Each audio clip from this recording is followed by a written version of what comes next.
Over the course of the next 2 lessons, we're going to take an in-depth look at the MsgBox method on the top-level VBA object. As a reminder, this is just a method that brings up this alert box with a single block of text and an OK button. It temporarily halts the execution of the macro until the user clicks the OK button, and then the macro continues. So as a reminder for you, I'm just going to declare a procedure here.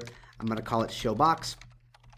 And in the past, we did a very basic implementation of MsgBox. We just did MsgBox, and we used its first parameter, which is called prompt.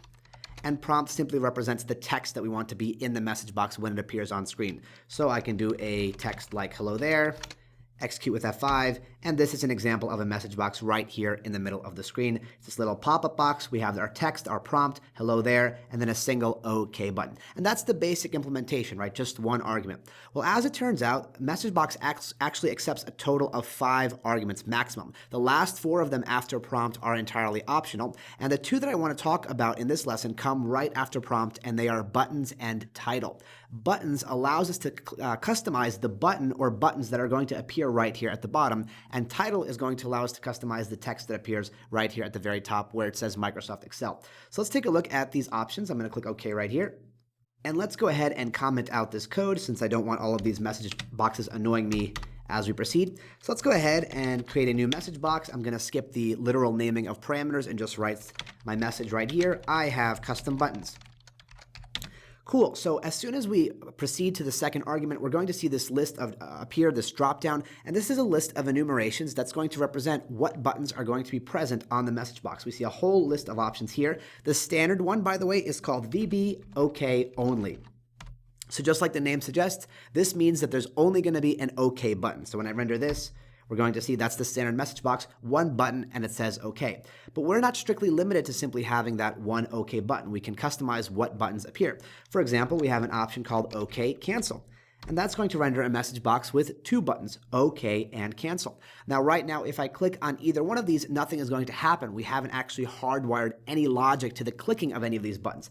But it does make the message box more expansive. It does give it more opportunity to do more. In the next lesson, we're actually going to wire up any of these button presses to do different things, right? But this is just the displaying of those buttons on the message box. So we have OK and Cancel.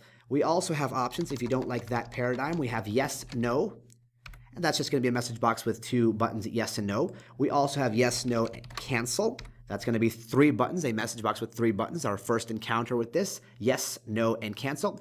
And as just one more option to show you, we have something called retry, cancel. And again, there's no literal technical difference right now between these. These are just aesthetic differences. We can wire up these buttons to do whatever we want. That's up to us. But this does modify how it's going to appear to the user in the familiar message box, if you will.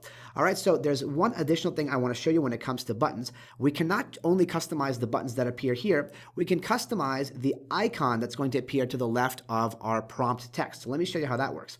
Right here where I have VB retry cancel, I'm actually going to populate this with another enumeration, and it's called VB question. This is not going to affect the button, it's actually going to affect the icon. So when I render this, we can see our OK button is still present. That's our default. But right here, we have this blue question mark appear, kind of like a question, like, hey, what's going on? That's just one visual indicator that we can use to customize how the message box looks. All right, as another example here, in fact, let me give you a few more. We have this critical option, VB critical, which is going to be this red X, kind of this big warning. If you want to give them a message box that something has gone really wrong, it's probably a good idea to give them an X instead of a question mark, right? It's all about the context. So VB critical will give you an X. Again, this does not mean that anything has necessarily gone wrong with the program. This is just how we design the message box. We also have another option available here called VB exclamation. That's kind of going to give you this like semi-warning sign, kind of a alert, but not really a severe alert, if you will, this yellow triangle with the exclamation point. And as one more example, we have this VB information option, which is just going to be this little capital I, kind of like a information, kind of a peaceful alert message, if you will.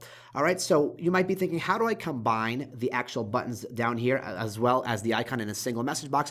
All you have to do is combine multiple enumerations and add them together with the plus sign. The reason this is going to work is because behind the scenes, every enumeration is equal to an integer value. So when you add them together, it's basically like adding 2 integer values, and VBA can figure out which ones you reference because different enumerations are going to combine together, sum together to unique sums. And that's how how VBA is able to figure out what you mean. So for example, what I mean by using the plus sign is if I wanted the question mark icon, I could just write VB question. And if I also wanted my buttons to be yes, no, and cancel, I can simply add in a plus here. I'm still sticking to my second parameter, which is buttons, but I can add VB yes, no, cancel. So I'm combining both of those ideas that we just saw. We're just doing them all in a single line and just combining them with the plus sign, the addition sign. So when I execute this, we're going to see a message box with 3 custom buttons, yes, no, and cancel. And then we, of course, have this question mark right here. One additional enumeration that we have access to here is called default button. And it's actually pretty interesting when you think about it. So I'm going to change this back to, let's say, VB. Let's do VB question. Let's do VB yes, no. And then we're going to have this option called VB Default Button. And you can actually see a list right here, Default Button 1, 2, 3, 4. So what this basically means is if the user opens the message box, or if we prompt them with it, and the user simply presses the Enter key, so they don't literally click on a button, but they just press Enter, this is going to represent which of our buttons is going to serve as the default. So for example, if we have VB Yes, No, that means we're going to have a Yes and a No button. Yes is going to be button number 1, and No is going to be button number 2. So if we want the Yes to be the standard or the default when the user presses Enter, that means we would set this to VB Default Button 1. If instead we wanted No to be the default, that means when the user presses Enter, instead of clicking a button, we want it to be the No in this case, then we would simply put VB Default Button 2. And of course, the reason there are 4 options available is because we can have more than 2 buttons. So for example, if we have something like Yes, No, Cancel, in that case, Yes is going to be a default button number 1, No is going to be default button number 2, and Cancel is going to be default button number 3. Let me go ahead and clear some space here in this MsgBox invocation. And the very last thing I want to show you in this lesson is the third argument to the MsgBox method. It's called title. Title is pretty simple. It expects a string, and this will be the text that appears in the very top in the MsgBox's title bar. So if I wanted to do some kind of thing here like delete stuff, maybe I'm going to give them some kind of button that says, do you want to delete this, and give them a yes, no choice. In fact, let's change this to VB question plus VB yes, no. And let's make sure this is actually phrased as a question mark.